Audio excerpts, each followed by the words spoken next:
Hey, day 30 of the 19 question engine challenge. 40 days of me giving you evidence for a 19-step pattern that's in all stories.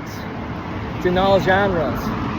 It's in nonfiction, marketing, and journalism. It's just in everything.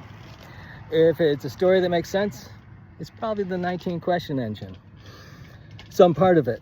So this one is Wuthering Heights by Emile Bronte. Okay, so here it goes. So the first question is, what happened? Wuthering Heights is the name of Mr. Heathcliff's dwelling. What did they do? Withering being a significant provincial adjective. What started all this?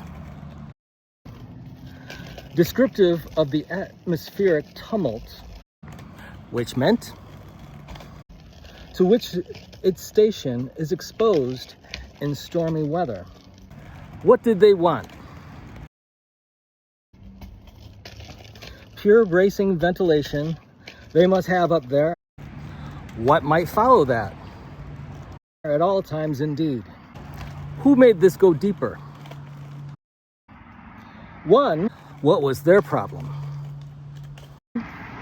May guess the power of the north wind. What would you expect? Blowing over the edge.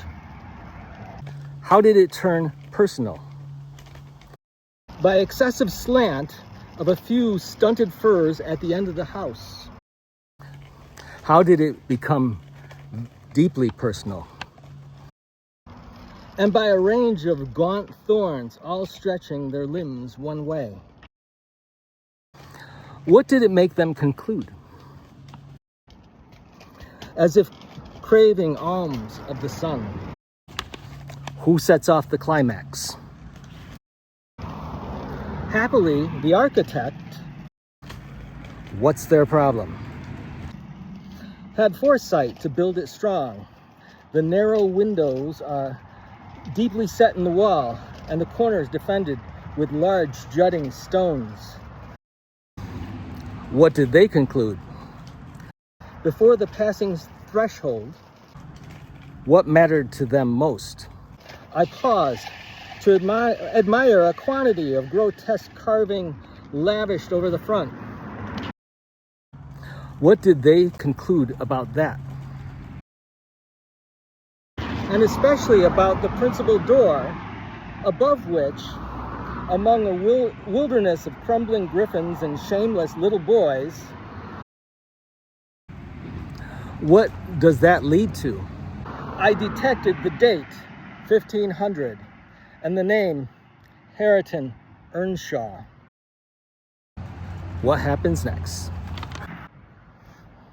I would have made a few comments and requested a short history of the place from the surly owner, but his attitude at the door appeared to demand my speedy entrance or complete departure.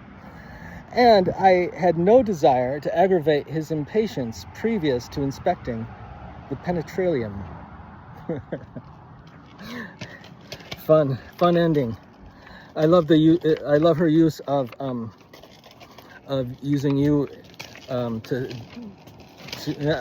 I love her use of using you, one, to join her in the challenge of entering this place. And then happily the architect, that's the one who set up the climax, that this was a well-built house. This is a great little half paragraph on setting. It's awesome. Character and plot have to be included all the way through. Every other, you can actually do plot then character, plot then character, plot then character in the 19 steps. They're set up that way. What happened? What did they do? What started all this? What would follow? Right? So it's situation, reaction, and yeah, awesome. If you're loving this, sign up for the 19 question engine challenge. Be counted among the founding members of the 19 question engine challenge. If you click the link down below, you'll get a handy 19-minute description of the 19 questions. It goes deeper into the descriptions. Actually, it's a twofer for that one. Had to make it 19 minutes, otherwise it'd be 13 minutes. That would have been wrong. And then there's a 19 question engine challenge guide, and you can just copy and paste the 19 question engine right into your Word document. Start answering those questions and telling stories like a normal great author does. All right, thank you. This has been wonderful. I can't wait to get on to the next one. Later.